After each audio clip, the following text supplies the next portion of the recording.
لله رب العالمين والصلاة والسلام على سيدنا محمد النبي الأمين وعلى آله وصحبه أجمعين. إذن دائما في ما يخص دروسنا في متن ابن عاشر لنتطرق وإياكم اليوم إلى كتاب الزكاة. كتاب الزكاة. Donc toujours dans la continuité des cours concernant le fiqh malikite, le mashhour du fiqh malikite, à travers l'étude du nazm du matn d'Ibn Ashir في عقد الأشعري وفقه مالك وفي طريقة الجنيد السالك. Nous abordons aujourd'hui le chapitre de la zakat. D'abord sa sémantique, sa signification, ses finalités, et puis ensuite ses modalités, ses conditions et évidemment les personnes qui la méritent. Évidemment, on ne parle pas ici de la zakat al-fitr. On ne parle pas ici de la zakat al-fitr parce que j'ai déjà abordé zakat al-fitr lorsqu'on a parlé du jeûne du mois de Ramadan. Donc j'ai parlé de zakat al-fitr qui couronne, qui vient donc après la fin du mois de Ramadan et qui est à donner avant d'aller faire la prière de l'Eid aux pauvres musulmans. D'accord? De la nourriture majoritaire, donc ce qu'on appelle le sa', 4 bouts. Donc on a vu toutes ces modalités. Maintenant je parle de la zakat canonique, troisième pilier de l'islam. La zakat, littéralement l'aumône purificatrice légale. Premier élément qu'il faut retenir en guise d'introduction, quand on parle de la zakat canonique, l'aumône purificatrice légale, qui est, quand j'ai dit, donc, le troisième pilier de l'islam, il faut la distinguer par rapport à l'aumône volontaire, par rapport au don, par exemple. L'aumône volontaire peut être donnée à n'importe quel moment et sans condition à ceux qui la méritent. L'aumône volontaire peut même être donnée à des non-musulmans, il n'y a pas de problème, conformément au verset coranique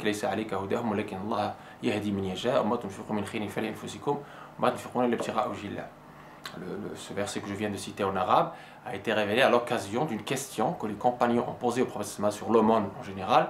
Est-ce qu'il était possible de la donner aux non-musulmans? Et le Coran répond par l'affirmative, c'est oui, puisque justement on a, comme je l'ai dit toujours, un commerce avec Allah. Ce n'est pas une personne en particulier, c'est quand on aide les créatures d'Allah, on aide dans ce cadre-là, on est en train de faire le commerce avec Allah, on le fait fi sabilillah, pour Dieu, d'accord?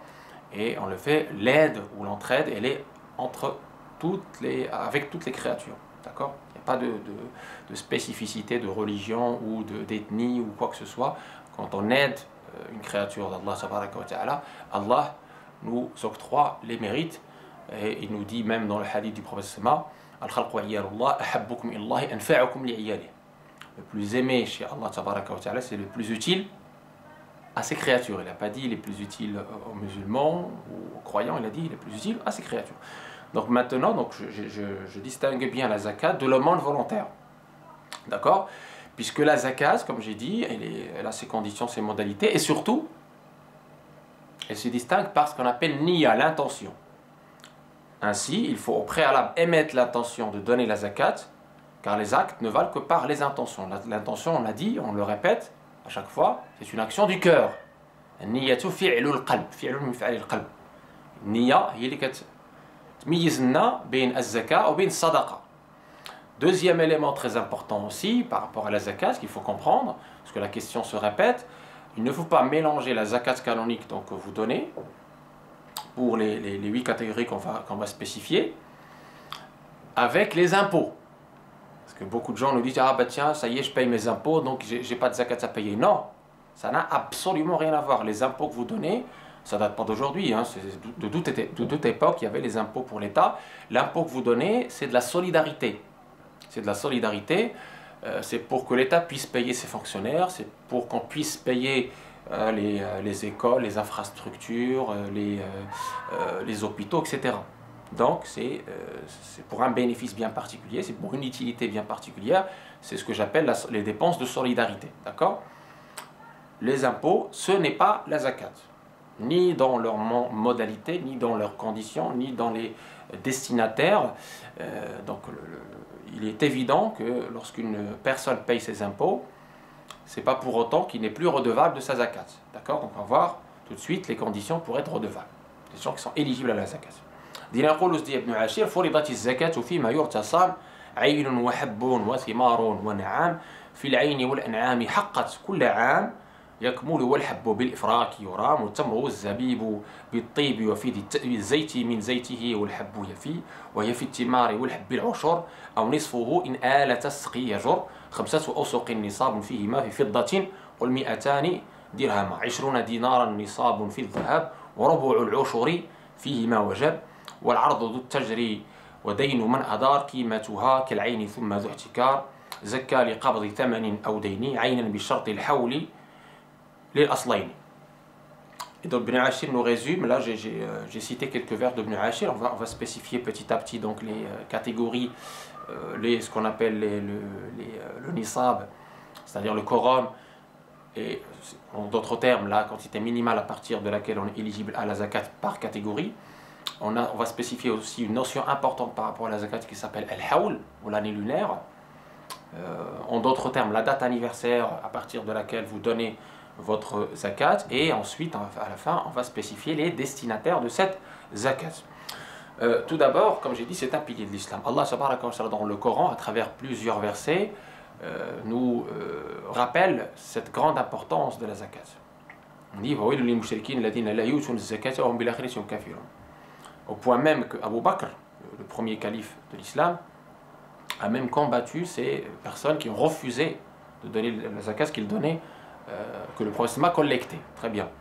Pour vous donner la gravité du délaissement de ce pilier de l'islam. Il suffit de dire c'est un pilier de l'islam pour dire que son délaissement est très grave. Très grave. Très bien. Le but de la zakat, ou le monde purificatrice légale, c'est la finalité, comme chaque acte qu'on fait, alhamdulillah, est de réaliser l'équilibre et la justice sociale, d'empêcher le monopole d'argent par les riches et d'encourager la circulation des biens.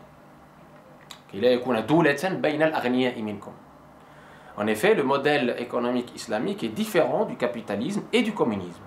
L'argent en islam est à Dieu avant tout et non pas à l'individu ou à l'État. Cependant, l'islam reconnaît bien et ne condamne pas la propriété privée. On avait des compagnons du prophète qui étaient très riches, mais qui s'acquittaient de leur zakat, très bien, et qui étaient généreux. Celui qui s'acquitte de la zakat protège son argent et le bénit. خذ من أموالهم صدقة تطهرهم وتزكيهم بها وصلي عليهم إن صلواتك سكن لهم. Dans le Coran, cette notion de tazkiya, c'est-à-dire purification. Littéralement, zakat, ça vient du verbe zakka yuzakki, purifier. On purifie quoi? On purifie d'abord notre âme de l'avarice. Et on élève notre âme, et par cette zakat, Allah nous fait fructifier nos biens. Allah nous dit, donc prélève de leur richesse une aumône par laquelle tu les purifies et tu les bénis, et prie pour eux, Surah 9, verset 103. Et il dit aussi, Allah anéantit l'intérêt usuraire riba et fait fructifier les aumônes ou les mérites des aumônes. Surah 2, verset 276. Donc ça c'est très important. Et donc l'argent en islam, c'est une épreuve. Donc Allah nous a gratifié momentanément par cet argent, par ces biens, et nous a rendu responsables par rapport à ces biens qui nous a confié le temps de cette vie éphémère. Et on ne doit pas se laisser posséder par l'argent. C'est tout le sens de la zakat. Elle nous apprend le partage, la générosité, et on doit l'utiliser, cet argent, dans ce qui est obéissance à Allah tabaraka wa ta'ala, par gratitude à Dieu, et dans ce qui est utilité pour ses créatures. D'accord? Donc je disais aussi que cette zakat, elle a un but spirituel, social et humanitaire. Spirituel, comme on l'a dit, parce qu'elle purifie ton âme de l'avarice, etc. Elle t'apprend le partage, la générosité. Social, parce que justement c'est une solidarité vis-à-vis des plus démunis, des plus fragilisés. Et bien sûr humanitaire, parce que justement elle permet un certain équilibre, elle permet une distribution plus équitable des richesses, et elle évite le monopole d'argent par les riches. Très bien. Et Sidna Abdullah ibn Omar, un des 4 Abdullah, sur lequel la science a été transmise, donc la science qui est arrivée à Malik, toute richesse sur laquelle on prélève la zakat n'est pas considérée comme thésaurisée. D'accord? Maknouza. Même si elle est enfuie au fin fond du sol. Mais toute richesse sur laquelle la zakat n'est pas été prélevée est considérée comme thésaurisée, même si elle n'était pas cachée.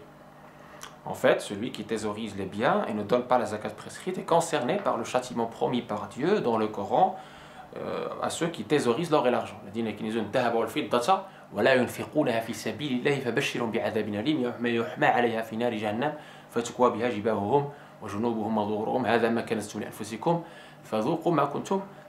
Donc très important de comprendre. Eh bien, maintenant qu'on a eu cette introduction qui nous précise à la fois le sens profond de la zakat et ses finalités, ce grand pilier de l'islam a des modalités, a des conditions et a des destinataires. Donc, premièrement, la zakat sur naqdain, sur ce qu'on appelle l'or, l'argent, la monnaie. Cette zakat, c'est celle que je vais détailler le plus, parce qu'elle vous concerne directement. On a aussi, deuxièmement, pour les récoltes. Pour les récoltes, la spécificité, c'est qu'on n'attend pas l'année lunaire. Pas de notion d'année lunaire. C'est aux moissons, à la récolte. Parce qu'Allah nous dit et donner le droit qui revient au pauvre, donner la zakat au moment de la moisson, au moment de la récolte. Très important, d'accord? Le jour de la moisson. Pour l'or, l'argent, le commerce, le bétail, c'est une fois par an. D'accord? Ce qu'on appelle le hawl. Et j'aborderai pas ici ce qu'on appelle rikaz, c'est-à-dire les trésors trouvés, ni les mines. D'accord? Très bien. J'ai dit que l'intention est importante, il faut émettre l'intention de donner les zakats car les actes ne valent que par les intentions. Il peut émettre cette intention que ceci est une zakat au moment de distinguer la part ou la valeur de la zakat ou quand il la distribue. Il n'est pas obligatoire de dire aux pauvres que ceci est une zakat. Vous pouvez garder ça pour vous. L'essentiel c'est que dans votre cœur il y ait cette intention que ce que vous distribuez est votre zakat. Très bien. L'année lunaire. Al-hawl. Premier point important qu'il faut comprendre, notamment pour zakat el-mal, c'est-à-dire la monnaie, et celle du commerce et du bétail. Al-hawl que l'on doit compter pour l'estimation du gain produit par un capital est celle à partir de laquelle on est devenu propriétaire du capital original. De même, l'année que l'on doit compter pour l'estimation du croît des troupeaux, c'est l'année à partir de laquelle on est devenu propriétaire des mers. Très bien. C'est-à-dire que même si au début de cette année le capital était inférieur au minimum imposable, le contribuable sera tenu de la zakat dans la mesure où ce capital, soit par gain, soit par croissement, par croix, a à la fin de la dite année lunaire atteint ou dépassé le minimum imposable, ce qu'on appelle nisab, on va voir tout de suite. Pourquoi j'insiste sur l'année lunaire? Parce que si on utilise l'année solaire, il faut savoir que le temps ne sera pas le même parce qu'il y a quelques jours de décalage entre l'année lunaire et l'année solaire. Nous, on utilise l'année lunaire. Après, on verra pour l'utilisation de l'année solaire qu'il faut considérer un taux légèrement supérieur. Très bien. Je conseille, personnellement, je conseille vivement de respecter cette question de l'année lunaire. Donc la date d'anniversaire soit voilà, un jour d'un mois de l'année lunaire. Très bien.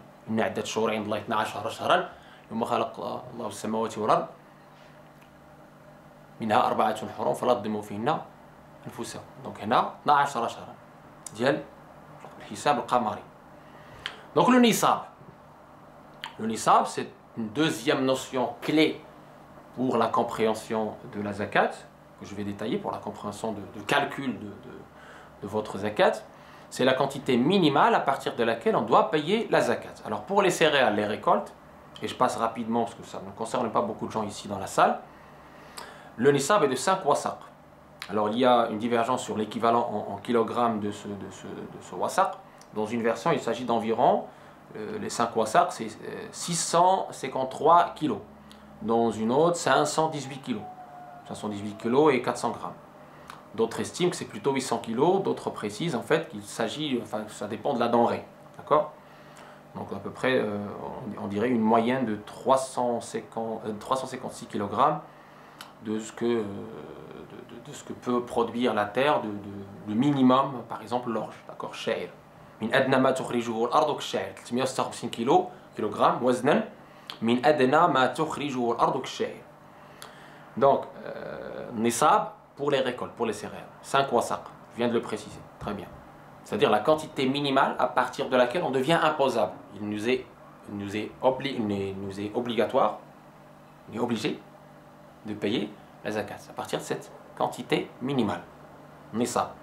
Pour les récoltes, je disais que c'est 5 wasaq, c'est environ 653 kilos selon les denrées, voilà, il y a une moyenne. Et la valeur à donner, très important, au moment des moissons, je l'ai précisé tout à l'heure, là on n'attend pas l'année lunaire pour le cas exceptionnel des récoltes, d'accord, des céréales, on n'attend pas le passage de l'année, c'est au moment de la moisson, d'accord. On donne combien aux pauvres, à ceux qui le méritent, on va voir ceux qui la méritent tout à l'heure, d'accord. On donne le 10e ou le demi-10e selon les cas. C'est-à-dire, si on récolte par exemple 700 kg de blé, par exemple, au moment des moissons, on doit donner à ceux qui le méritent le 10e si la terre a été irriguée naturellement, avec l'eau de la pluie ou par les sources, c'est-à-dire sans effort de l'homme, sans coût supplémentaire, d'accord. Et on doit donner uniquement le demi-10e, si la terre a été irriguée par des moyens humains, c'est-à-dire des machines qui impliquent des coûts. Ceci, je le répète, sans attendre la fin de l'année lunaire. Si la palmeraie comprend des variétés diverses de dattes, la zakat calculée sur la totalité sera acquittée sur la quantité moyenne. Lorsque la quantité d'olive atteint le nisab de 5 wasaq, on s'acquitte de la zakat sur l'huile qui en est extraite. D'accord? Ou s'il le consomme ou l'offre, de sa valeur en huile. D'accord? On donnera de même la zakat en huile pour le sésame ou les graines de rave. Si ces quantités exigibles d'olive, de sésame ou de rave sont vendues, on pourra s'acquitter de la zakat sur le prix de la vente à ce moment-là. Alors, pour la monnaie maintenant. Pour le bétail, on va le voir plus tard. Pour la monnaie, faites très attention. Le nisab, pour l'or, est de 85 grammes. Pour l'argent, il est de 595 grammes. Très bien. Et donc c'est ces quantités que vous venez d'entendre, 85 grammes quand il s'agit de l'or, et 595 grammes quand il s'agit de l'argent, qui ont fait que les ulama, nos savants, ont calculé ce nisab, cette quantité minimale à partir de laquelle on doit donner, on est éligible, on doit donner la zakat. Ils ont calculé, par analogie à ce grammage, le nisab, la quantité minimale à partir de laquelle vous devenez imposable, pour la monnaie, pour les salaires par exemple. D'accord? Alors, comment cela se fait? C'est très simple, le cours de l'or fluctue beaucoup, le cours de l'argent beaucoup moins. Donc nous, ce qu'on a choisi, zakat sur la monnaie, on a dit qu'elle est obligatoire, qu'elle remplace aujourd'hui, de nos jours, l'or et l'argent. Donc on ne peut pas dire, ah ben non, avant on donnait sur l'or et l'argent, là, la monnaie ne sait plus l'or et l'argent, donc on ne donne plus. Non, c'est contraire à la finalité de la zakat. Quelqu'un qui est riche, et il dit, non, tant que j'ai pas d'or et d'argent, je ne vais pas donner zakat. C'est faux. C'est faux. C'est contraire, comme j'ai dit, à la finalité de la zakat. La finalité de la zakat, c'est la distribution de l'argent. C'est de pouvoir justement partager avec les plus démunis et de permettre l'équilibre dans la société dans laquelle on vit. Très bien. Et donc, par analogie à la zakat sur l'or et l'argent, la zakat sur le naqdain, sur la monnaie, elle est obligatoire. Mais les savants divergent. Est-ce qu'on évalue le nisab, la quantité minimale à partir de laquelle on devient éligible à la zakat, par l'or, c'est-à-dire sur 85 grammes, ou par l'argent, 595 grammes? Nous, on penche sur une évaluation par l'argent, à cause de plusieurs preuves. Le fidda. Et là, je installe le fidda à cause de plusieurs preuves que je vais citer maintenant. Le nisab de l'argent est connu et ferme dans les hadiths authentiques, à la différence du nisab sur l'or, où aucun hadith n'est authentique à son propos. Ça, c'est très important. Les 595 grammes, le nisab sur le fidda, sur l'argent, il est authentiquement rapporté. Il n'y a pas d'ambiguïté. D'accord?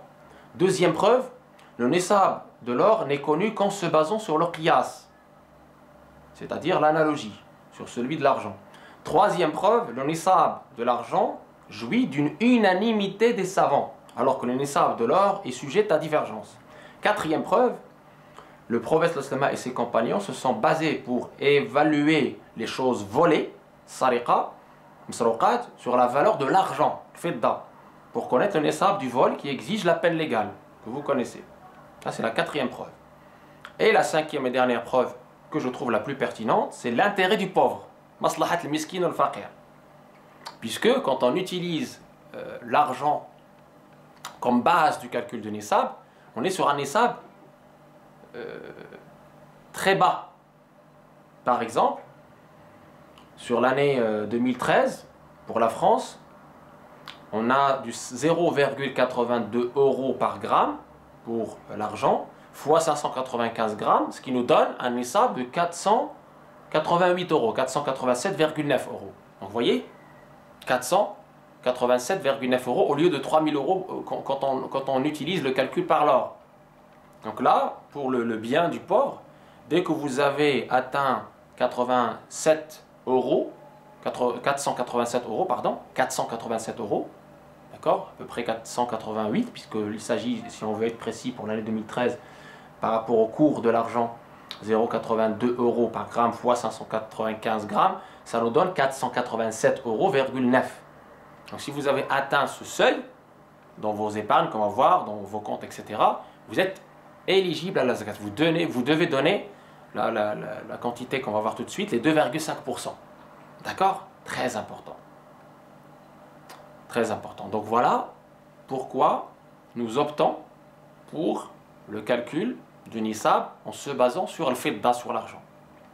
Parce que sur le marché, la valeur de l'argent est beaucoup plus stable. D'accord?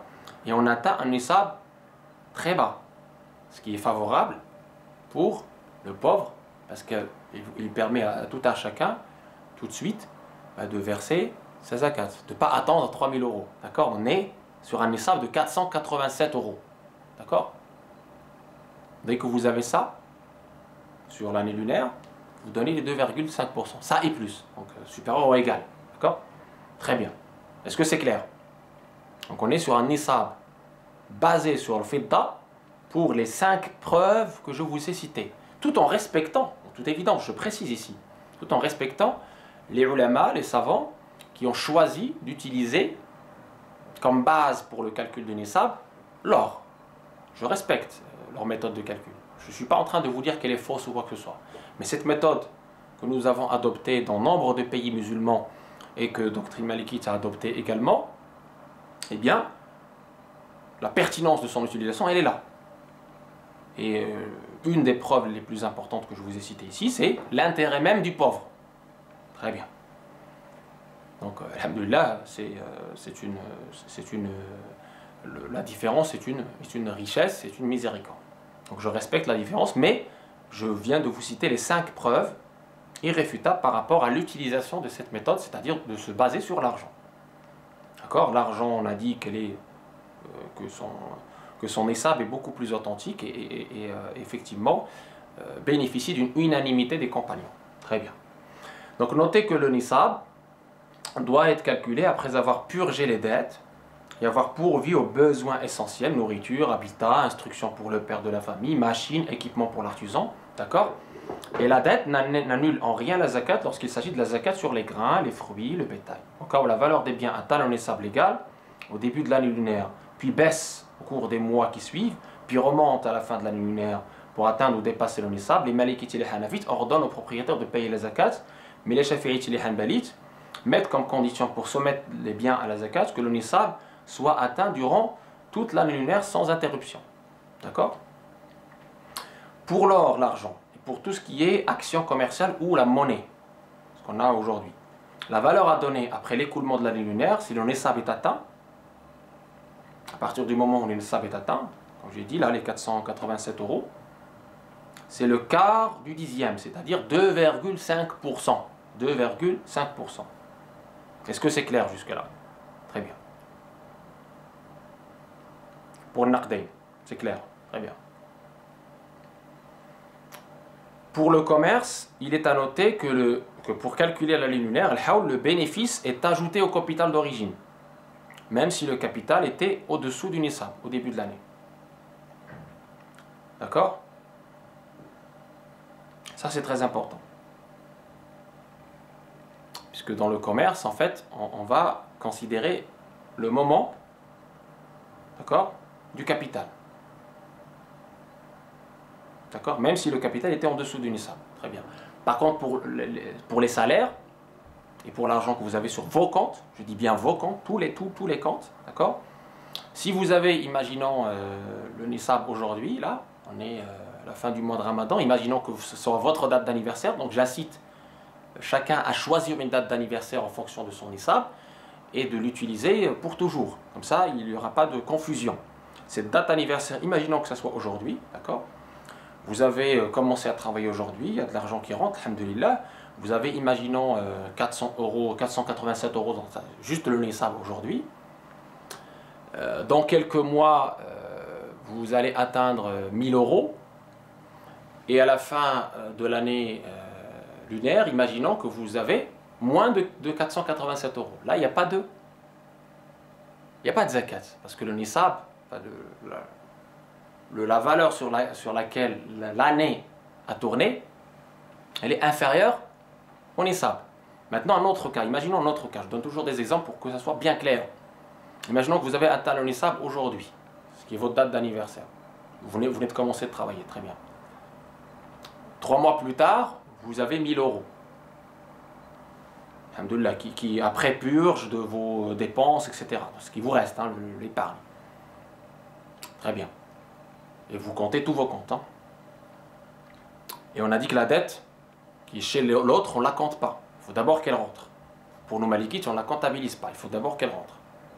Il n'est pas à calculer dans la base. Très bien. Donc imaginons que la fin de l'année lunaire, votre date d'anniversaire 2018, vous avez 1000 euros. Vous payez sur quoi? Sur 487 euros du départ ou sur 1000 euros? Alors normalement vous payez sur les 487 parce que c'est cet argent-là qui a tourné. Mais si vous décidez de payer sur les 1000 euros de 2,5%, c'est généreux de votre part et c'est aussi une bonne méthode. Très bien. Alors je continue avant de faire un focus sur cette question des salaires. Je sens qu'il y a des questions. Celui qui acquiert par voie de succession ou de donation un bien, ou qui retire des céréales de sa terre et s'est acquitté de la zakat dont ces céréales étaient tenues, n'est point astreint à la zakat sur tout cela avant que ces biens ne sortent de son patrimoine par voie de vente. Là, c'est la donation ou la succession. En ce cas, pour le paiement de la zakat, il attendra un an lunaire depuis le jour où il aura perçu le prix de la vente. Donc, Ibn Abi Zayd al-Qirawani dans sa Risala, chapitre 25, il dit, pour les biens ard, acquis par succession ou donation, on ne paye pas la zakat tant qu'on les conserve en propre. Dès qu'on les vend, on est tenu de la zakat un an après la perception du prix. Pour les produits qu'on a retirés de son champ, on paie une fois la zakat normale à la récolte, mais si on garde ces produits par devers soi, on n'a plus à payer pour eux aucun impôt. Celui-ci n'est dû que si on les aliène, et un an après l'aliénation. Très bien. Quant au bétail, on va voir tout à l'heure leur nisab, on donne la zakat sur l'ensemble du bétail, qu'il soit issu d'un don ou acheté, s'il a atteint le nisab et si l'année lunaire est passée. Pour le bétail, il y a l'hawl, comme pour la monnaie. Exception faite sur le bétail qui est à l'origine n'avait pas atteint le nisab, et on lui ajoute d'autres bétails, dons ou achats. Il faut compter pour calculer l'année al-hawl à partir du moment où le deuxième bétail est ajouté. L'année que l'on doit compter pour l'estimation du croît des troupeaux, c'est l'année à partir de laquelle on est devenu propriétaire des mers. Alors, point important maintenant, spécifique à l'école malikite. Pas de zakat sur les bijoux de la femme, sauf si elle les utilise pour le commerce, ou pour les épargner, pour augmenter leur valeur et les vendre, ou pour servir à payer une dot. Mais si elle les a juste pour, entre guillemets, s'embellir, pas de zakat. Très bien. Pas de zakat non plus sur les chevaux, donc idem, par analogie, sur vos voitures. Pas de zakat sur le miel, ni sur les fruits frais et légumes. Alors très important, les produits du sol qui sont soumis à la zakat, pour nous les malikites, c'est les grains légumineux aqueous, ou enveloppes, ou siliques, qui sont en nombre de 7, pois chiches, fèves, haricots, lentilles, lupins, les pois de plein champ et les pois ordinaires. Les grains proprement dits en nombre de 8, le blé, l'orge, le sulte, le froment d'Arabie, le riz, le dorn et les dorra. Les grains huileux en nombre de 4, les olives, la graine de sésame, la graine de réfort rouge et la graine de cartame. les deux catégories de fruits suivants, les dattes et les raisins secs. À part ça, on ne donne pas de zakat sur les autres fruits. Très bien. Sauf s'ils sont vendus. Là, il faut compter une année lunaire après la réception du paiement, qui atteint le nisab pour payer la zakat. Très bien. Donc on ne paye pas la zakat sur la voiture, ni sur la maison, ni sur les acquisitions destinées à l'usage personnel, immeubles bâtis ou autres biens, ni sur les bijoux d'usage personnel, comme je viens de dire. Pas de zakat non plus sur l'urud, les biens, tant qu'ils ne sont pas destinés au commerce. Si le bien est vendu, après 1 an ou plus, suivant le jour où l'on possède son prix, ou suivant le jour où l'on a acquitté la zakat sur ce bien, la zakat sera alors payée sur le prix de sa vente pour un exercice annuel, année lunaire, du moment qu'il est resté 1 an ou plus avant d'être vendu. Alors maintenant, pour les biens commerciaux circulants, où l'on ne détient pas d'argent ou de marchandises de manière stable, on évaluera chaque année lunaire les biens commerciaux possédés, on paiera dessus la zakat, ainsi que sur l'argent disponible alors, surtout capital plus le bénéfice. Très bien. La période annuelle comptée pour la zakat sur un profit est la période annuelle de son capital, comme indiqué précédemment. Les entreprises de type société industrielle et ou commerciale font l'objet du prélèvement annuel, d'accord, de la zakat qui touche les marchandises ou biens destinés à la vente. Cette zakat ne s'étend ni aux outils, ni aux équipements, ni aux véhicules, ni aux locaux, ni au mobilier acquis pour utilisation et non destiné à la vente. Ce qui n'est pas destiné à la vente n'est pas soumis à la zakat. Très important, je l'ai dit tout à l'heure, mais très rapidement, le créancier n'est pas tenu de payer la zakat pour la valeur qui lui est due avant qu'elle ne lui soit remboursée. Si cette valeur est demeurée plusieurs années entre les mains du débiteur, le créancier ne paiera la zakat que pour une année lunaire à partir du moment où il aura recouvert, où il aura été remboursé.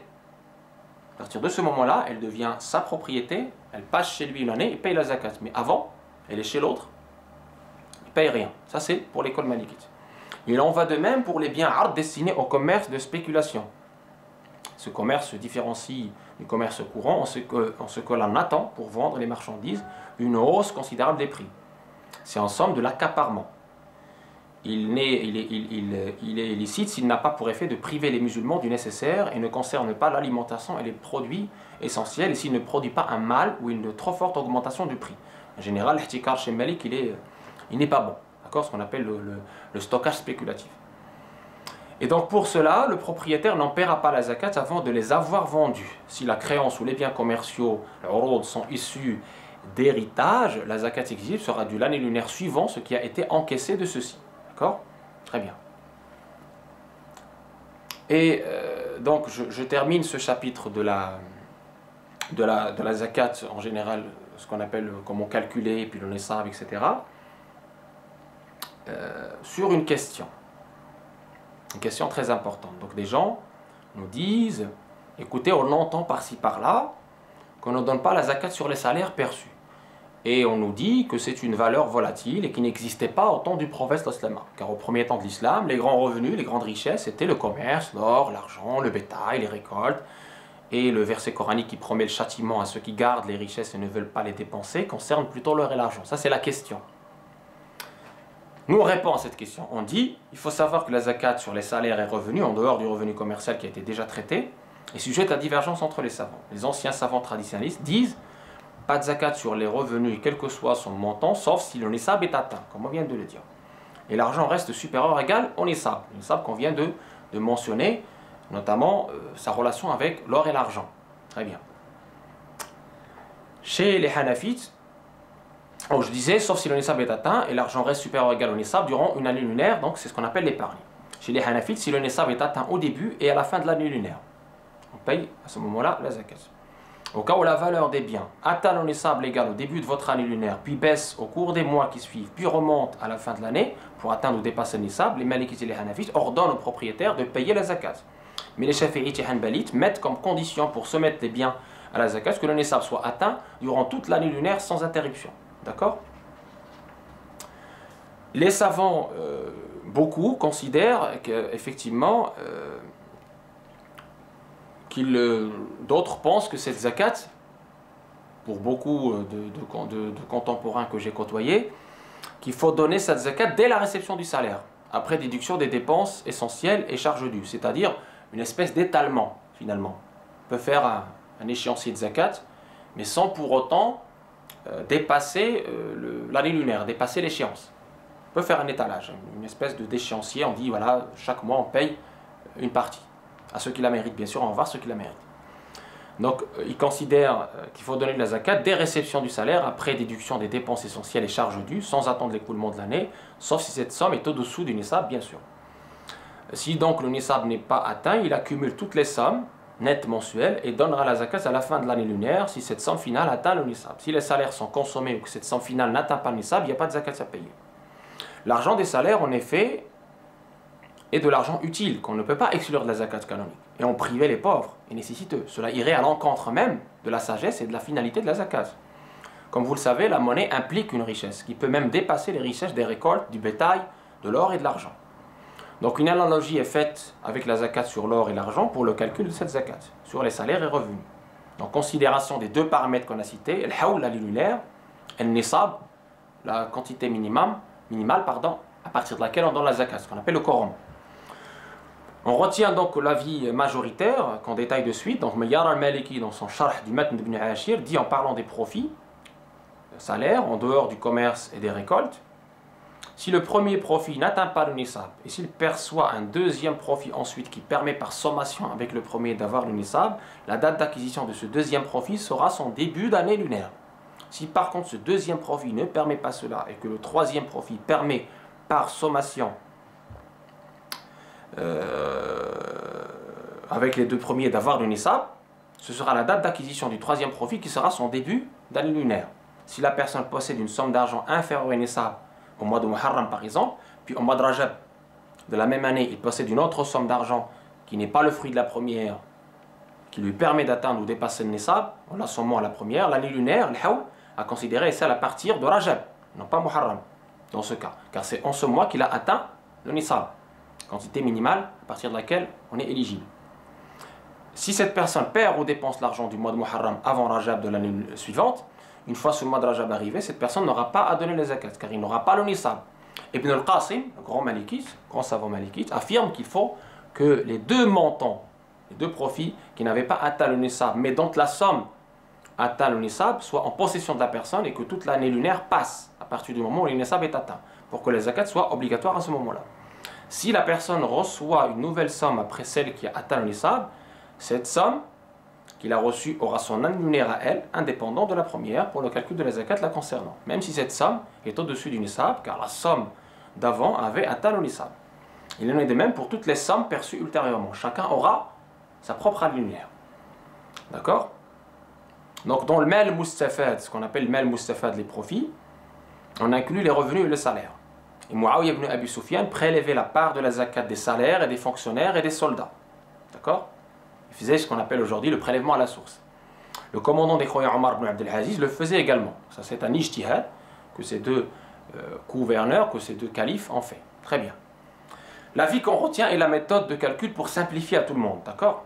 Quiconque possède la valeur du nisab en espèces, en monnaie, puis acquiert d'autres espèces à des moments différents sans que ces dernières ne soient le fruit de la somme initiale, ou n'en découlent, mais qu'elles soient indépendantes l'une de l'autre, comme ce que l'employé épargne mensuellement de son salaire, s'il veut faire preuve de minutie et s'il est soucieux de donner en demande que ce qui lui est obligatoire, pas plus, il doit réaliser une espèce de tableau, sur un papier par exemple, permettant le calcul de ses rentrées d'argent, dans lequel il inscrit dans ce tableau toutes les sommes précédemment citées et attribuera à chacune des sommes une date d'acquisition. Et il versera pour chaque entrée d'argent, pour chaque rentrée d'argent, la zakat après une année lunaire. Sinon, la façon la plus simple et la voie la plus généreuse est de s'en acquitter sur tout ce qu'il possède après une année lunaire à partir de la première somme ayant atteint ou dépassé le nisab qu'il a acquis. Si bien sûr la somme finale aussi atteint ou dépasse le nisab. C'est-à-dire qu'il ne dépense pas avant l'échéance de façon à ce qu'elle devienne inférieure en nisab. D'accord? Donc on peut retenir aussi la façon suivante. On prend comme base, comme début de calcul, un jour d'un mois lunaire, où le montant, la somme des soldes nets des comptes, a atteint ou dépassé le nisab. C'est toujours l'année lunaire qui est considérée dans le calcul. On doit calculer chaque mois la somme de la totalité de notre argent, c'est-à-dire ce qu'on a dans le compte principal, courant et ailleurs, après déduction des dépenses vitales et charges dues, dépenses imminentes du mois. Donc chaque mois, on obtient un montant, un solde, on notera sur un papier les montants des 12 mois. On prend le plus petit montant des 12 mois, car c'est ce montant qui aura duré une année lunaire, et c'est le dénominateur commun de l'année. Donc à la fin de notre année lunaire, considérez si ce montant obtenu est supérieur ou égal au nisab, on donne 2,5% de ce montant. Si ce montant n'atteint pas le nisab, on ne donne rien. Donc en pratique, le montant à prendre en compte pour le calcul des zakats est considéré dès le moment où on a atteint ou dépassé le nisab, après déduction des charges dues et des dépenses essentielles à la fin de l'année lunaire. Il faut l'écoulement de l'année lunaire sur ce montant de l'épargne ou de l'économie réalisée, la valeur immobilisée, on appelle ça, d'accord? Pour le cas du commerce, le montant considéré pour le paiement de la zakat comprend le total du bénéfice net et du capital. Après l'écoulement de l'année lunaire. Cette année est calculée à partir du moment où on a possédé le capital d'origine, même si ce dernier n'avait pas atteint le nisab. On définit ce qu'on appelle les revenus non essentiels comme étant le revenu déduit des dépenses vitales ou encore l'actif liquide. Les comptables et les financiers savent ce que c'est que l'actif liquide. Toute personne dont le total de l'épargne ou des revenus non essentiels ou ce qu'on appelle l'actif liquide atteint ou dépasse le nisab à la fin de l'année lunaire donnera 2,5% de cet actif, tout simplement. Voilà. J'ai donné des exemples tout à l'heure. D'accord? Il y a plusieurs méthodes. L'essentiel, c'est de s'en acquitter. Si vous ne voulez pas vous casser la tête avec ces détails précis, faites comme beaucoup de gens sur votre compte bancaire, vous voyez tout ce qu'il y a à votre date d'anniversaire. L'année lunaire, vous voyez tout ce qu'il y a sur votre date d'anniversaire et vous donnez. Si c'est supérieur, vous donnez. Vous donnez de cette valeur-là, de ce montant-là, que vous avez donc à la fin de votre année lunaire, à votre date d'anniversaire, vous donnez 2,5% aux catégories que je vais citer. D'accord? En émettant bien sûr l'intention, 2,5% de ce montant. Vous aurez donné plus que ce qu'il faut, mais alhamdulillah, Allah, il aime les généreux. Vous aurez donné plus que ce qu'il faut, mais Allah aime les généreux. Si vous voulez vraiment être strict et ne donner que ce qu'il faut, faites la méthode du tableau que je vous ai dit, c'est-à-dire chaque mois, vous allez noter ce qui est rentré, etc. à partir du moment où vous avez, à partir de la date anniversaire, où vous avez atteint ou dépassé le nisab. Très bien. Mais autrement, si vous voulez simplifier, c'est l'actif liquide. Sur tous vos comptes, hein, pas seulement votre compte courant, mais les autres comptes aussi, les comptes épargne, etc. Tout, absolument tout. Et je dis la maison, il n'y a pas les maisons, la voiture, les bijoux pour la femme, si elle les utilise juste pour l'utilisation personnelle, mais non pas pour la vente. Il n'y a pas de zakat là-dessus. D'accord? Très clair. Pour le commerce, on a dit qu'on comptabilise également le capital. Et c'est à partir du moment où on a commencé, c'est-à-dire qu'on a possédé le capital d'origine, que le compteur commence. D'accord? Pour notre année lunaire. Très bien. في حاشية الدسوقي على الشرح الكبير والحاصل أن الفائدة في العين لا تضم لما قبلها إذا كان نصابا وتضم له إذا كان أقل. وهذا هو اللي شفناه في المال المستفاد. Très bien. Au cas où la valeur des biens atteint le nisab légal au début de l'année lunaire, puis baisse au cours des mois qui suivent, puis remonte à la fin de l'année lunaire pour atteindre la date d'anniversaire ou dépasser le nisab, les malikites et les hanafites ordonnent aux propriétaires de payer quand même la zakat. Mais les shafi'ites et les hanbalites mettent comme condition pour se mettre les biens à la zakat que le nisab soit atteint tout au long de l'année, sans interruption. D'accord? Sans interruption. Pour les shafi'ites et les hanbalites, ils disent que si tu baisses par rapport au nisab, eh bien tu attendras que tu redeviennes égal ou supérieur au nisab pour pouvoir redémarrer ton compteur. D'accord? Le début de ta nouvelle année, il change. D'accord? Donc tu n'es plus éligible puisque tu as perdu de nisab entre-temps, au cours de l'année. D'accord? Donc il faut attendre que tu atteignes le nisab et ça sera ton point de démarrage pour calculer ta nouvelle année. D'accord? Et si tu as atteint ou dépassé le nisab pendant toute l'année, à la fin de cette année-là, cette année lunaire, 2,5%, tu sortiras. Très bien. Bon, je vais juste dire que pour le bétail, effectivement, il y a du nisab qui est différent selon les catégories. Donc les camélidés, c'est-à-dire les chameaux, les dromadaires, donc il y a un nisab. Je l'ai dit ici, vous verrez sur le livre Ibn Ashir, donc l'essentiel de la religion musulmane, 2e édition. Il y a le détail, je ne vais pas le redétailler ici, puisque très peu de gens ici sont concernés. Sur les ovins et caprins, donc c'est indiqué. Donc pour les camélidés, donc c'est à partir de 5 camélidés. Et pour les ovins, c'est à partir de 40. Donc 40, 120, 121, 200, 201, 300. Et pour les bovins, c'est à partir de 30. D'accord? Et il y a ce qu'il faut donner par rapport à chaque nisab, à chaque catégorie. C'est précisé dans le livre. Maintenant, un point important avec lequel je termine, c'est à qui donner la zakat. À qui donner la zakat. Allah tabaraka wa ta'ala nous a précisé dans le Coran à qui donner les zakats. Innama sadaqatu lil fuqara wal masakin wal amilina 'alayha wal mu'allafati qulubuhum wa fi ar-riqab wal gharimina wa fi sabilillahi wa ibn sabil. Ça fait 8. C'est dans la sourate 9, sourate Tawbah, verset 60. Je traduis.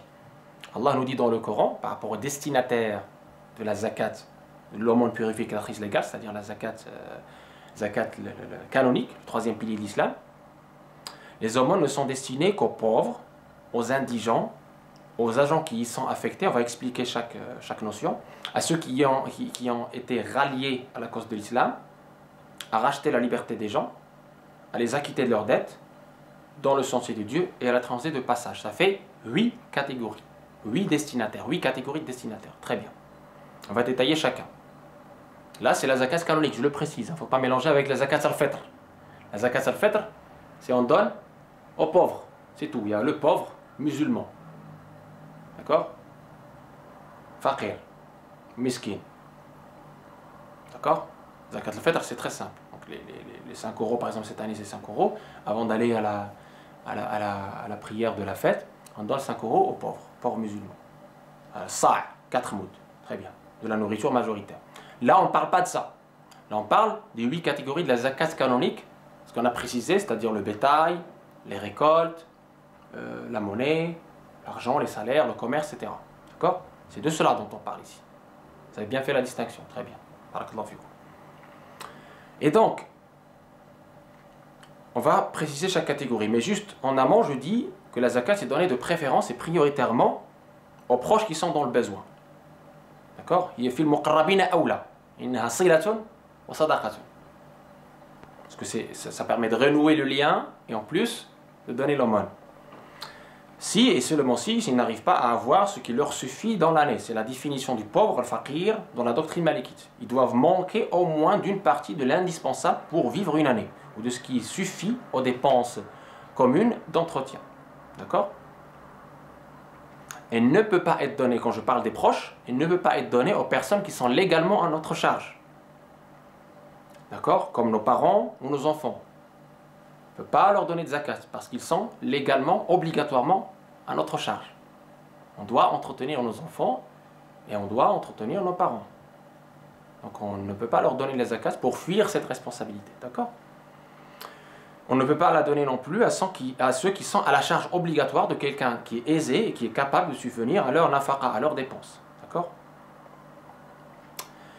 Le fait de la donner aux proches pauvres implique la double récompense, celle de renouer le lien de sang et celle de l'aumône. Elle est à donner aussi aux pauvres qui n'arrivent pas, donc ce qu'on appelle le fuqara, faqir, jam'u faqir, c'est qui le pauvre? C'est ceux qui n'arrivent pas à avoir leur suffisance dans l'année, même s'ils possèdent le nisab. Et s'il possède le nisab, ce pauvre-là donnera obligatoirement les zakats sur son nisab à lui. D'accord? Et donc, la définition du pauvre, c'est qu'il doit manquer au moins d'une partie de l'indispensable pour vivre une année, ou de ce qui suffit aux dépenses communes d'entretien. D'accord? Deuxièmement, miskin, le nécessiteux. Ils sont encore plus dans le besoin que les pauvres. Le nécessiteux, on appelle ça aussi l'indigent. Il est encore plus dans le besoin que le pauvre. Donc vous avez le pauvre, l'indigent. Le pauvre, il n'a encore rien. Les pauvres et nécessiteux qui peuvent recevoir la zakat doivent être obligatoirement musulmans, libres, et ne faisant pas partie de la descendance des Banu Hashim. Donc selon les hadiths, et par respect à cette noble famille du prophète Islama, la descendance des Banu Hashim peut recevoir par contre les aumônes volontaires, surtout les cadeaux, mais on ne leur donne pas l'aumône parce que l'aumône est considéré comme le reste des gens. Par respect à ces gens-là, on ne leur donne pas les restes. On leur donne des cadeaux, mais pas les aumônes. Par respect à cette noble famille, Allah a cité le devoir de son amour dans le Coran. L'amour de mes proches, l'amour de ma descendance, nous dit le prophète, est obligatoire. Et donc parmi cet amour, c'est de les respecter, ne pas leur donner l'aumône, mais des cadeaux. Et effectivement, on dit ici qu'ils ne reçoivent pas la zakat, mais ils peuvent recevoir des cadeaux. Ces derniers, la famille du prophète, doivent recevoir normalement une part du trésor islamique. Si ce n'est pas le cas, et s'ils sont dans la misère, certains savants ont dit qu'ils peuvent recevoir la zakat. Troisièmement, les amilin alayha, ce sont les collecteurs de la zakat, même s'ils sont riches. C'est des fonctionnaires chargés de cette zakat. C'est des fonctionnaires chargés de cette zakat. Cela n'existe plus malheureusement de nos jours dans la plupart des pays de l'islam. Mais avant, il y avait des collecteurs qui passaient, le joubat, le amilin alayha, c'est ça le vrai terme qu'il faut utiliser, l'amilin alayha, les collecteurs. Et bien ceux-là, c'était des fonctionnaires à qui on donnait une part de la zakat. Très bien. Ensuite, al-mu'allafati qulubuhum. Faites très attention à ce point précis. À ceux qui viennent d'embrasser l'islam pour les encourager, ainsi qu'aux non-musulmans qu'on espère faire aimer l'islam ou encourager à l'embrasser. Et si cela présente un intérêt pour l'islam et les musulmans, c'est l'imam, c'est-à-dire l'autorité, qui peut décider de maintenir cette part-là ou pas. À l'époque de Omar, il avait décidé de ne plus donner à ces gens-là parce que l'islam est devenu puissant. Mais le prophète à son époque, il donnait en fait à des chefs des tribus qui n'étaient pas musulmans parce que tout simplement la bienfaisance adoucit les cœurs. Voilà. C'est ce qu'on appelle la da'wa, l'appel à Dieu, dans ce cadre-là. Ensuite, al-gharimin. Al-gharimin. Donc on a vu le fuqara, le masakin, les amilin alayha, mu'allafati qulubuhum, 4. 5. Al-gharimin. Al-gharimin, c'est quoi? C'est ceux qui ont des dettes. Beaucoup de dettes, d'accord? Donc pour les libérer de ces dettes-là, même s'ils sont morts, et qui n'ont rien pour rembourser, à condition que ces dettes ne soient pas pour l'illicite, pour le haram. Comme celui qui a emprunté pour boire le vin ou pour la débauche, etc. D'accord? Et qu'elles soient pour autrui et non pour Dieu. Comme l'expiation, le kfara, non. Ça ne rentre pas dans ce cadre. Et que la dette ne soit pas contractée dans l'espoir de prendre part aux aumônes légales. D'accord? Et les bénéficiaires donc, de cette part-là pour les libérer de leurs dettes doivent être obligatoirement musulmans, libres et ne faisant pas partie de la descendance de Beni Hashim. Très bien. Ensuite, fi sabilillah, pour la cause de l'islam et pour servir la cause de Dieu. Là, il y a divergence entre les savants sur l'interprétation de cette catégorie. Ibn Ashir, il cite ici exclusivement le ghazi, c'est-à-dire le mujahid qui s'apprête à combattre pour Dieu, même s'il est riche. Quelqu'un qui défend sa patrie, sa religion, etc. Il est en terrain hostile, même s'il est riche, il doit être libre, musulman, ne faisant pas partie des Banu Hashim, ou comme l'espion, même s'il est mécréant, même s'il n'est pas musulman, il doit dans ce cas être uniquement libre. S'il est musulman, il doit être libre et ne faisant pas partie des Banu Hashim. On peut acheter de la zakat, des armes du djihad. Le djihad, j'ai déjà précisé ce que c'est, le djihad légitime et non pas la barbarie et le terrorisme, ça n'a rien à voir avec le djihad. Le djihad pour défendre la patrie, la religion, etc. On peut acheter donc des armes et des chevaux pour le djihad. Pour les Malikites, la zakat ne peut pas être donnée ou servir pour construire une mosquée, ni pour acheter le fida, un prisonnier. Parce que, c'est-à-dire que le bénéficiaire doit s'approprier cette zakat.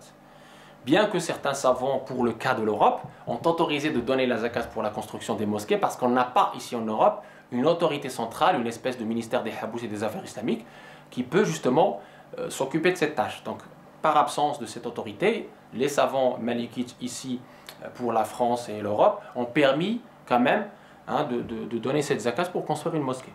Mais dans le mashhour de l'école malikite, non.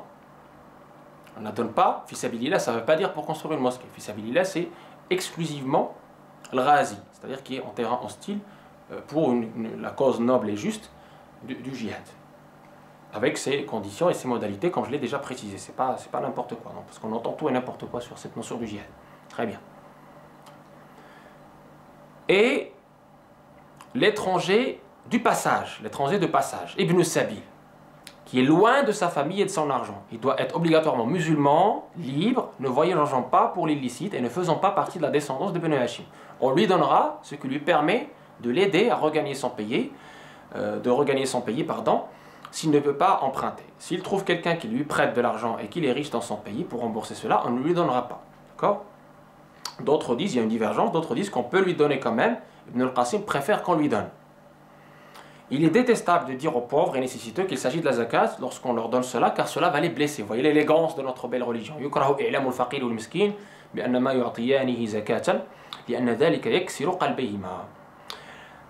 Enfin, la zakat est distribuée dans l'endroit où elle est due, ou à proximité.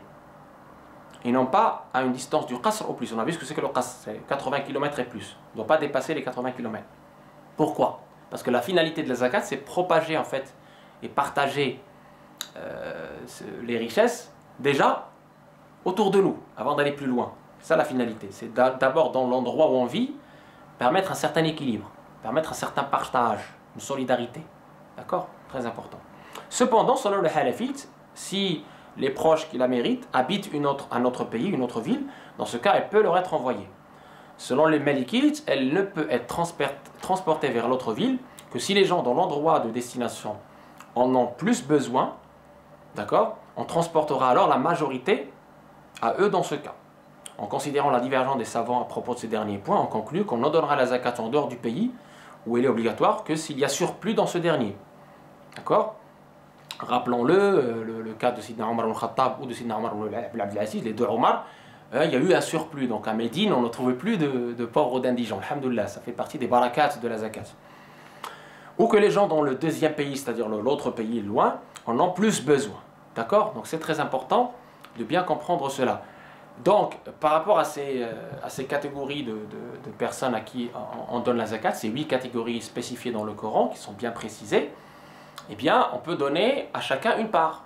On n'est pas obligé de donner tout à un pauvre ou à un étranger de passage, ou tout à quelqu'un pour le libérer de sa dette, etc. On peut distribuer cette zakat à plusieurs catégories. Très bien, d'accord? Très important. Je parle de la liberté. Vous m'entendez souvent parler de libre. Parce que les fuqaha d'avant, il y avait malheureusement cette notion d'esclavage. Il y avait l'esclave et le libre. Alhamdoulilah, grâce à Dieu, aujourd'hui, il n'y a plus d'esclaves, puisque même les pays musulmans ont signé l'abolition de l'esclavage. Tout le monde est libre. Ça, c'est une bénédiction d'Allah. J'espère qu'elle durera. Et donc, il n'y a plus cette notion de liberté, pas liberté. Nous sommes tous libres, alhamdoulilah. Dernier élément, très important, parce que j'ai été questionné sur ça, le wakala. Une personne peut mandater. Le wakala, mandater, parce que le wakala est un contrat qui est connu dans le fiqh al-muamalat, à titre gracieux, peut mandater quelqu'un pour donner la zakat à sa place et puis après il lui rembourse. C'est même le cas pour la zakat al-fitr aussi. D'accord? Donc, Malik a été questionné sur quelqu'un qui habitait en Tunisie, mais qui se trouvait au moment de payer la zakat en Égypte. Est-ce que sa famille, si elle donne pour lui et puis après il lui rembourse, est-ce que c'est bon? Il a dit c'est bon. Il a dit c'est bon. Mais s'il donne dans le pays où il est, imaginons qu'il est juste de passage, il donne dans le pays où il est, c'est bon aussi. Donc la wakala, le mandat, est permis dans ces cas de figure, dans différents cas de figure, et notamment dans celui-là, c'est-à-dire vous mandatez quelqu'un pour payer la zakat à votre place, donc sans aucun problème. Donc, alhamdoulilah, notre religion est une religion de facilité.